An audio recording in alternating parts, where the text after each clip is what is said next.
त्योहारी सीजन शुरू होते ही देश में गोल्ड का भाव बढ़ना शुरू हो गया है। देश में गोल्ड के एक्सचेंज ट्रेडेड फंड्स ने भी खरीद बढ़ाई है और रुपए की कमजोरी के बावजूद रिजर्व बैंक भी डॉलर खर्च करके फिर से गोल्ड खरीदने लगा है। लेकिन गोल्ड के सामने डॉलर अभी भी सबसे बड़ी चुनौती बना हुआ है। डॉलर की मजबूती की वजह से ही सितंबर अंत में गोल्ड का भाव 30 महीने के निचले स्तर तक टूट गया था। अमेरिका में महंगाई की वजह से ब्याज दरों में बढ़ोतरी का सिलसिला कम से कम इस साल तो खत्म नहीं होगा, जिस वजह से अमेरिकी डॉलर की मजबूती और बढ़ सकती है। ऊपर से अमेरिका में घटती बेरोजगारी डॉलर को और ताकत दे रही है। हालांकि गोल्ड के लिए इस बड़ी चुनौती के बावजूद भारत में गोल्ड के एक्सचेंज ट्रेडेड फंड्स ने अपनी होल्डिंग बढ़ाना शुरू की है।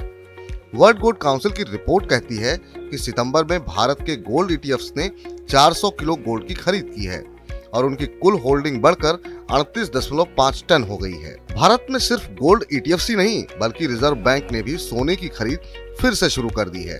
रिपोर्ट्स की माने तो भारतीय रिजर्व बैंक का कुल गोल्ड रिजर्व बढ़कर 785 टन तक पहुंच गया है और सितंबर के दौरान आरबीआई ने 4 टन गोल्ड की खरीद की है।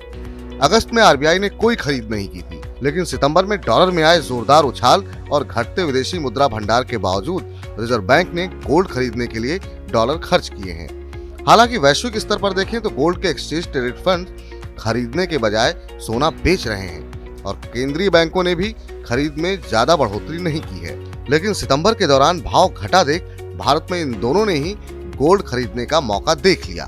दुनिया भर में चीन के बाद भारत गोल्ड का दूसरा सबसे बड़ा कंज्यूमर है और त्योहारी सीजन शुरू होने के साथ भारत में निवेश और ज्वेलरी के लिए गोल्ड की मांग बढ़ जाती है। वर्ल्ड गोल्ड काउंसिल ने अपनी रिपोर्ट में कहा है कि अक्टूबर के दौरान त्योहार और शादियों की डिमांड से देश में गोल्ड ज्वेलरी के लिए मांग बढ़ सकती है। हालांकि इस मांग से गोल्ड के भाव को कितना सहारा मिलेगा ये डॉलर की मजबूती पर निर्भर करेगा और मौजूदा हालात में अमेरिकी डॉलर के कमजोर होने की उम्मीद कम है और मजबूत होने की आशंका ज्यादा। माई 9 के लिए मनोज कुमार।